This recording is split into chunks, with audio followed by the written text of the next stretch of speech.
Hi everyone, in this video we are going to unbox my German World War I uniform. We are going to restore an original German World War I helmet from 1916, and we are going to unbox my original World War I rifle, and of course we're going to do a review on the World War I uniform. So a lot is going to happen in this video, so let's stop talking. I hope you enjoy. Alright, so as you can see, it's a pretty big box. It's also very heavy. I'm very curious what the stuff is going to look like. I just cannot wait to open it up, so let's not wait any longer. Let's just open it up right now. Alright, here we go. Boom and boom. Opening something like this is always so exciting. Here we go. Okay. Ooh, we got some nice historically correct paper, so we can use that for other stuff. I always use stuff like this for making letters, you know, Feldpost and stuff like that. So, guys, just a tip. If you open packages, keep this paper. You can always use it for historically correct rations and stuff like that. Look at all the stuff in here. I cannot wait to dig into this. Alright, so we're going to start off with these WW1 pouches. So interesting to see that they are actually exactly the same as the World War II Mauser K98K pouches. Well, the only thing is they are a little thicker, as you can see. The smell of fresh new leather. Look at that. That is some great quality right there. It's very nicely marked. Berlin 1916, as you can see right there on the bottom. So we got two of these, of course. Here we go. So we have two WW1 pouches, so that is very nice. Oh, we have so much stuff in here. Oh, this is gonna be a gas mask, I think. M17. Yes, so this is actually a separate package. Let's open that one up right now. Here we go. I want to be careful because those gas masks, the replica ones, are actually very expensive. Oh, this is not the gas mask itself, this is only the canister. Very nicely packed. Wow. Feels like the gas mask is actually in there. Yeah, I think they actually put the canister or the gas mask itself in there as well. Look at that. That is very nice, and I absolutely love this color as well. Let's take a look in there. Oh, it's not the gas mask, obviously. What is this? Oh, that is for the gas mask, though. I have to say, everything is very nicely packed. Oh, it's the strap for the of course. I actually didn't even know that there was a strap together with it because I saw it for sale like this. So I didn't know there was actually a strap, but it comes with a strap, so that is very nice. I did not expect that. Of course, we're going to take a closer look at all this stuff later, but so far this looks very nice. That's a World War I German gas mask canister. The tunic! Look at that. The M15 Feldbluse. Take it out because I absolutely cannot wait. Take a look at this one. Wow.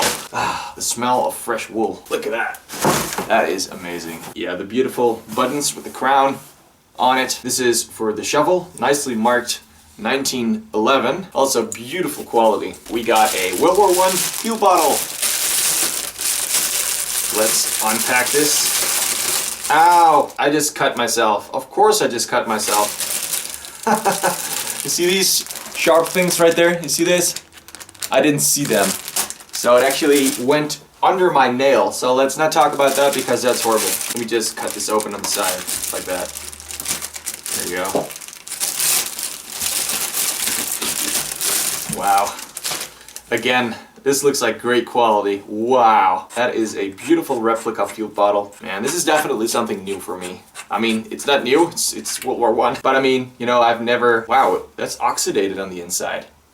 That's interesting. It's aluminum, so looks like it's been wet or something. Definitely have to clean that before I'm gonna drink out of this. But reenacting World War I is definitely something new to me. Very cool and very exciting. Oh, this looks like the gas mask. Yeah, this is the M17 gas mask. Let's open it up.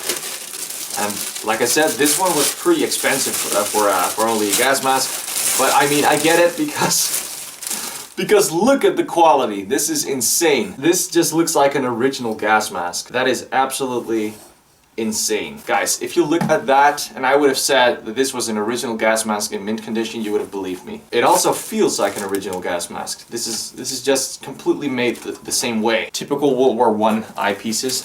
I found these gas masks before in a couple of my videos. And yeah, these eyepieces are definitely the same. Let's see. Oh, here we got the bread bag, which also looks like a mint condition original bread bag like this. Let's open it up. Oh yeah. Yeah, this quality is insane. It is just like an original one. See, it's still hard. Of course, because it's still never used, but you see, it's actually exactly the same as a World War II bread bag like this. The only difference is that there is only one of these things. But the rest is actually the same. And yeah, there normally would be another one of these on this side. This quality is I'm literally blown away by that. Beautiful. So here we have the pants. Here we go. Yeah, that is cool. Look at this. That is really nice. And it should be... Here we got the size stamp right there. And of course we have the boots right here. Still in mint condition. Oh, they smell nice. You have to blacken these yourself, of course. European size 45. See the shoe irons, the hobnails, and even leather laces. Of course, they are still stiff. Have to walk around with them a lot. But this is originally how they were issued. Really, really nice. Here we have our belt buckle, an iron version, Gott mit uns. There we go, look at that. That is very nice. And later, they actually painted these gray. So that's exactly what I'm going to do as well. I'm gonna paint it gray myself. This is very nice. The puttees, so you will not get mud in your boots and pants. Yeah, here we go. Look at that. I'm not gonna unfold them right now, but really nice. And here we have the Zeltbahn. Also a very nice color. Yes. Also this just looks original. Looks like I just bought a mint condition original example of a World War I tent or Zeltbahn. And of course we have the backpack. Wow, that smells nice. What is it? Ah, that smells really nice. It smells like wood. Wow. Also, again, blown away by the quality. This is insane. The quality of these items, I just have to be honest, is very good. Man, this is amazing. So I believe we do have everything right now. I also ordered a M19 10 cap, but they did not have them in stock at the moment. So they first wanted to send all this stuff together with the cap, of course, but that would take like 1.5 months before they would even send it from now. So I was like, no, I don't want to wait so long. So I just said, send me the stuff and I will pay extra for the shipping costs for the cap. So I will just wait for them to send me the cap. So when they have the cap in stock again, they will send me the cap. I just didn't really want to wait. I couldn't wait. I just wanted to have my stuff.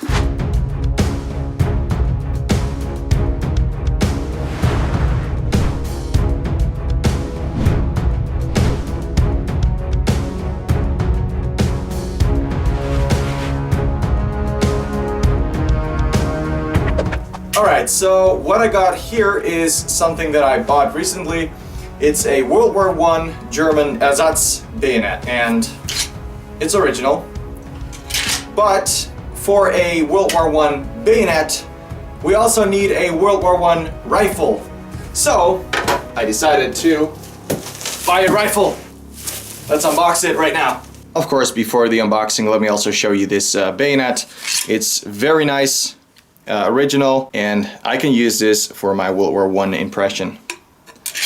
With the scabbard, has a frog, replica frog, but yeah, really nice one. Alright, so this right here should be a pre-World War I Danzig Gewehr 88. That's actually the rifle that they used before the Gewehr 98 and stuff like that. So I'm gonna explain you stuff about the rifle later. Right now I'm gonna unbox it, so here we go. Let's get rid of this plastic so we can actually try to find the opening. You know what, I'm just gonna cut it like this. Man, I really have to sharpen my knife. And I keep saying that in every single unboxing video, but I always forget to sharpen my knife until I have another unboxing. I'm gonna try to open it up on this side. I really did not want to damage it, so it's very exciting. Unboxing videos, but it's horrible if you cannot open it up. Well, it's packed well, that's for sure. It's so frustrating if you just want to open it up, but you just cannot get into the box. I mean, this is some really tough stuff right here. Man. I mean, I could just rip it apart and stuff with a knife, but I don't want to damage anything, so that's the problem. Is it a box in a box or something? I know, my unboxing videos are always kind of weird. What is this? Ooh, look at that. I can see a nice butt right there. Try to get it out like this. Oh, we can just pull it, I think. Yeah, let's pull this out. Is it stuck? It is stuck. Seems like we still have to use the scissors for that then. There should be a certificate in here too, but I don't know where it is. I don't want to destroy it because that's a pretty important piece of paper. I think we can just pull this out. Yeah, we can. There we go. It's out. Here is the certificate. This already looks really nice.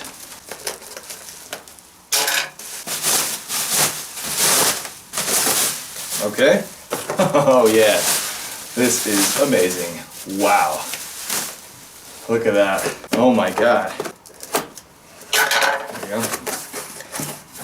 Oh yeah. And when this is off, we're gonna take a look at it. There we go. Boom.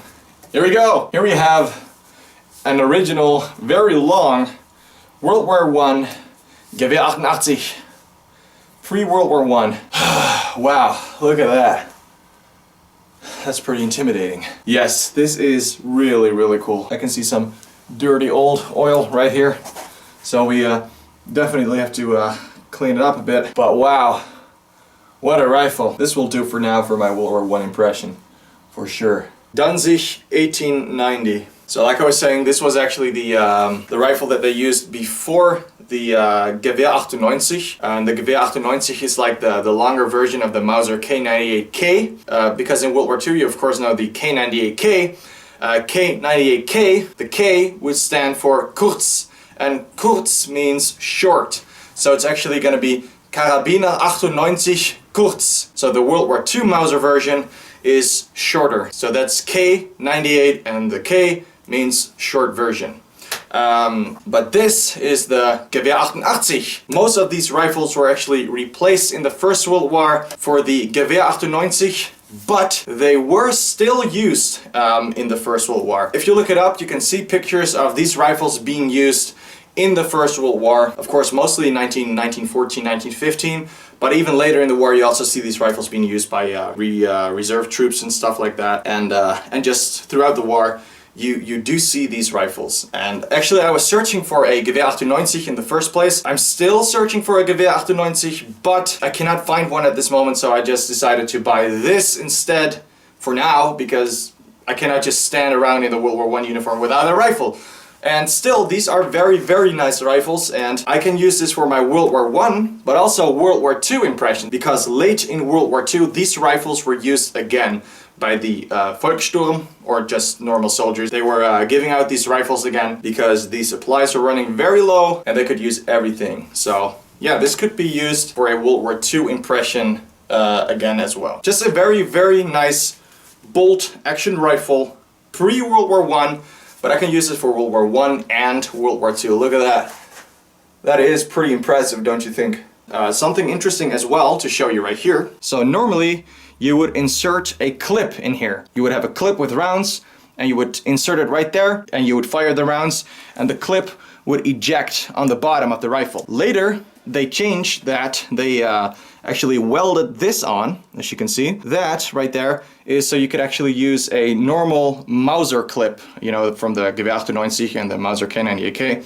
You would insert the rounds right there, the clip would fall out, or you would grab it and put it in your pocket or whatever, and the clip would not eject on the bottom anymore. It would just function as a normal standard Mauser rifle. So that is something pretty interesting, because you can see that this was welded on there later. So that's an interesting fact. Danzig 1890. And when this rifle got replaced by the WW1, a lot of them went to Turkey. And I can see this bolt right here has some markings from Turkey. So that is also pretty interesting. But I do not see any markings on the rifle itself. Let me show you the bayonet real quick. So let's sit on the ground right here. And here we have our ersatz bayonet, which should be on the front of this rifle. On the side, actually. Here we go. That's so interesting that it's actually on the side, you see? It's not like the other rifles on the bottom. but it's actually on the side, so that's something pretty interesting. But yeah, definitely fits, so that is really nice. Let's see if I can still get it off. Yeah, there we go. So a very nasty rifle with the bayonet on it like that. We are ready for battle.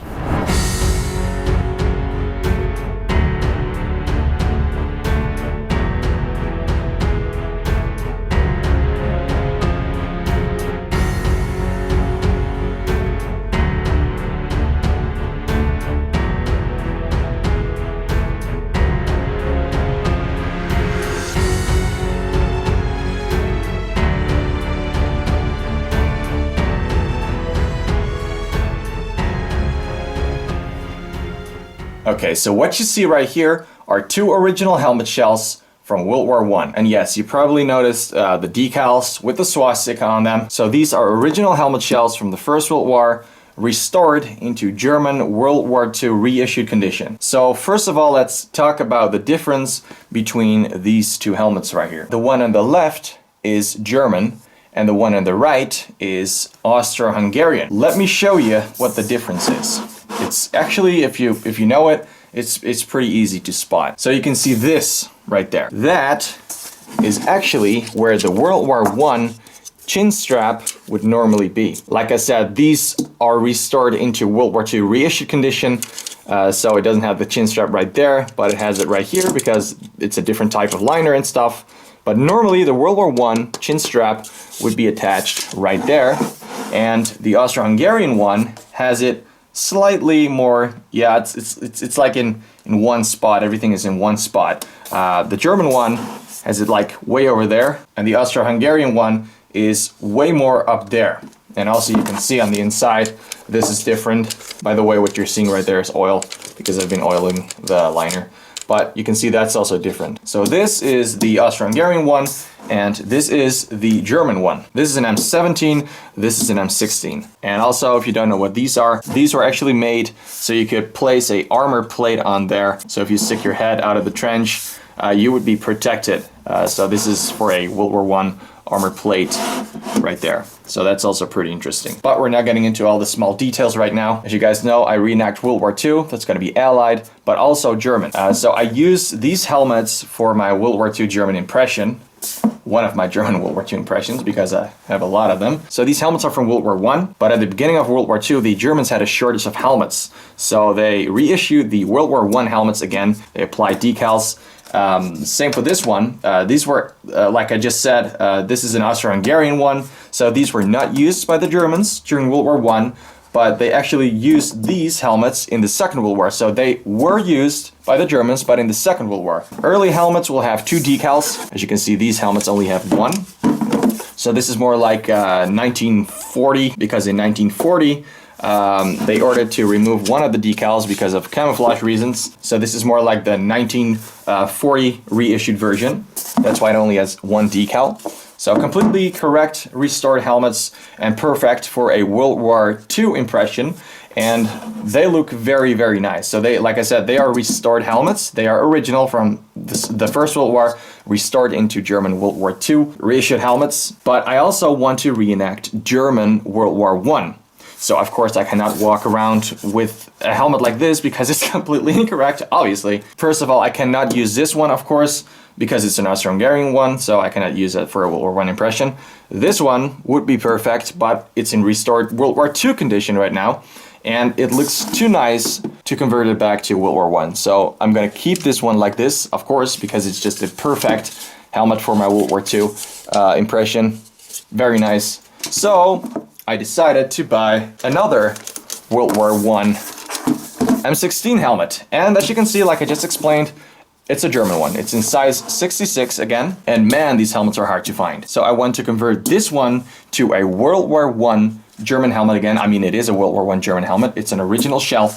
But this one was also, as you can see, restored as a German World War II reissue. This is an M31 liner. It's a very early one with the square buckles and stuff, but I already have two reissue helmets. So this one is going to be my World War I helmet. I bought it like this. It's nicely restored, but like I said, I want to reenact World War I, so this is going to be my World War I German helmet. It's actually pretty cool because we are going to restore this helmet back into its original condition. The first thing we're going to do is remove this liner because this is the incorrect liner. So here we have my famous restoration table with all the different colors from different restorations. And here we have the helmet. They are very hard to find. And even the replica parts like split pins and stuff are very hard to find because of course World War II is way more popular.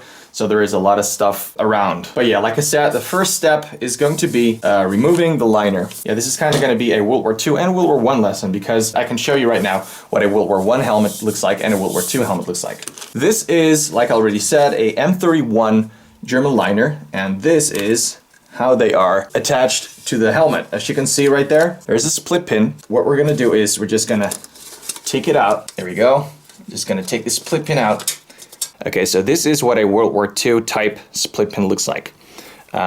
Secure it with a washer. This is an early brass version, as you can see. You also had iron and stuff. But yeah, this is what a World War II split pin looks like together with a washer. And later I will compare it for you with the World War I split pins. So the liner is attached to the helmet with 3 split pins. Just pull it out. There we go. And now we can just take this out. Here we have the 2 washers, and this is going to be the liner, M31 liner. But here we have our beautiful M16 helmet shell in size 66. Very, very hard to find. Can you imagine this helmet was produced in 1916? The World War I paint was very shiny. I mean, this looks very nice, but like I said, we're going to make it a World War I German M16, so we have to change a few things. But we do not have to completely remove this paint because it's actually perfect right now to get sprayed. So the only thing we have to do is use some sandpaper to get it nice and smooth, because you can hear it. There's small like drops of paint at some spots, so the only thing we have to do is just lightly use some sandpaper. Spray it a little bit.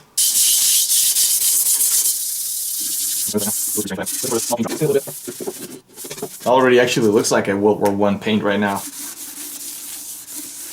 We can already spray the helmet because there's not much else we have to do. There are no holes that we have to fill in. It's a beautiful shell. It looks very nice and shiny. You can also do these split pins. These are the World War I split pins. And this is the best way to do it. It's a piece of cardboard or paper.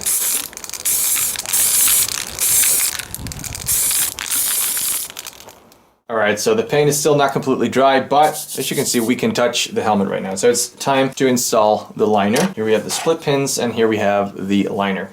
First, let me get these split pins out and show you the difference between the World War II split pins and the World War I ones. So here we have the World War II version, and here we have the World War I version. As you can see, the World War II version is bigger, and there is also a little bit of room right there, as you can see. This one is just completely like this, so that's the difference. And of course, World War II ones have this, the washer. Also, this is important to know. So you have 3 split pins in total, and you can see this one is thicker than the other 2. This one goes in the back, and these 2 on the side. Alright, so like I just said, the paint is still not completely dry, so we're going to be careful and use this piece of cloth. So here we have the liner. So this is going to be the back.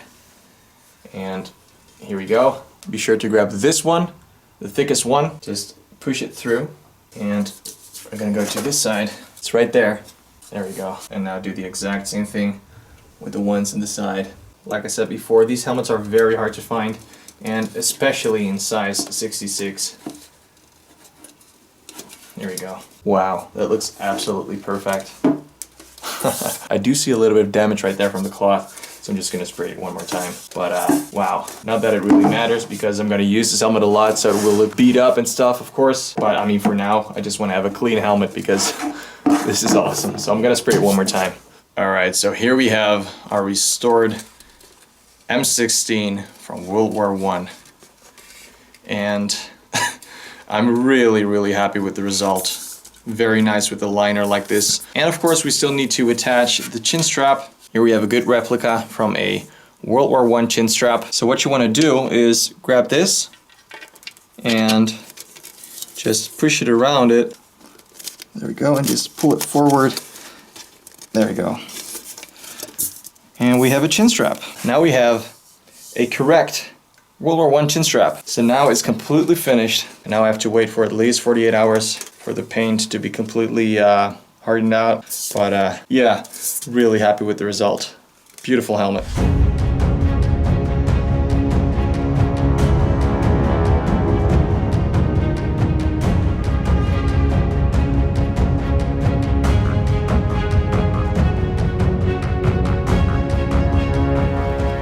Alright guys, as you can see, finally I got my M1910 cap as well right now, my Feldmütze. So like I said in the beginning of this video, they did not have the cap in stock. Yep, I had to wait 4 months for this cap to be back in stock. But I finally got it and I'm very, very happy with it. I got the backpack and stuff over there. I got the low boots, I got the puttees, the pants, the Feldbluse, the pouches, the belt with buckle.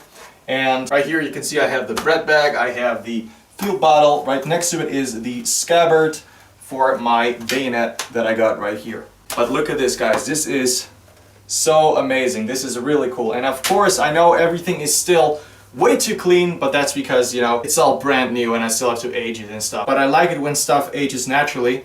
So I'm just going to use it a lot until it's just completely dirty and stuff. As you can see right here, this is the M1910 fuel cap. This is very, very good quality. As you can see on the inside, the stamp right there says Robert Lupstein.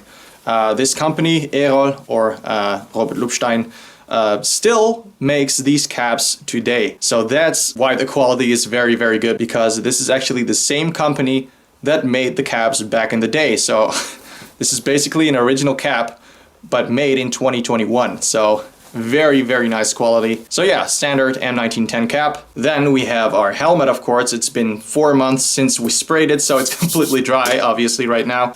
The chin strap was way too big. I adjusted it to the smallest size, but even then it was still way too big. So I actually had to cut a piece of leather off and stitch it together again.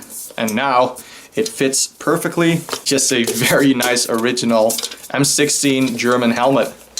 Look at that. That is beautiful.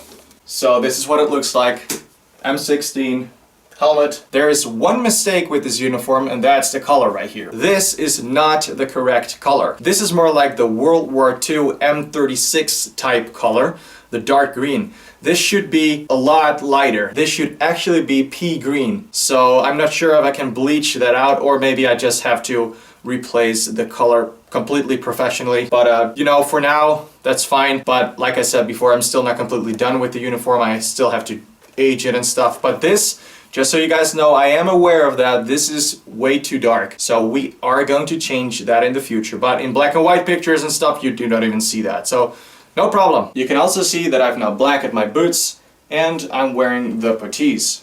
Right here you can see the equipment I'm wearing at this moment. We have the belt buckle. I still have to paint that one gray.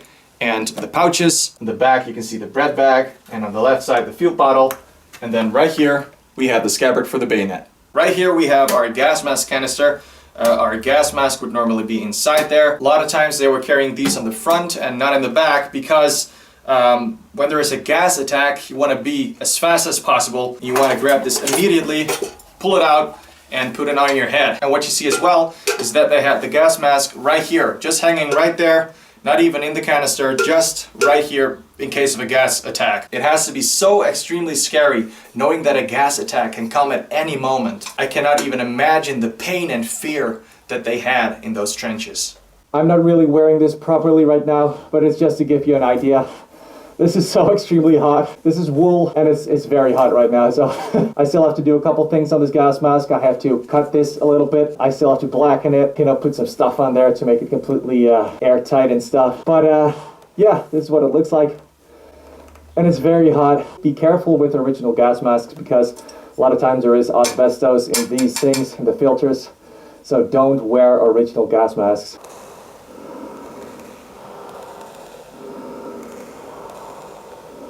It's so hot in here. This is how they would wear their Mestin, and normally there would be a lot of stuff in here, including an overcoat and a Zeltbahn. I didn't put anything in here right now because this is just for an idea. It's still not completely done and everything. I still have to make it dirty and stuff, but yeah. Can you imagine sitting in a trench like this and then just charging like that? That is so gruesome.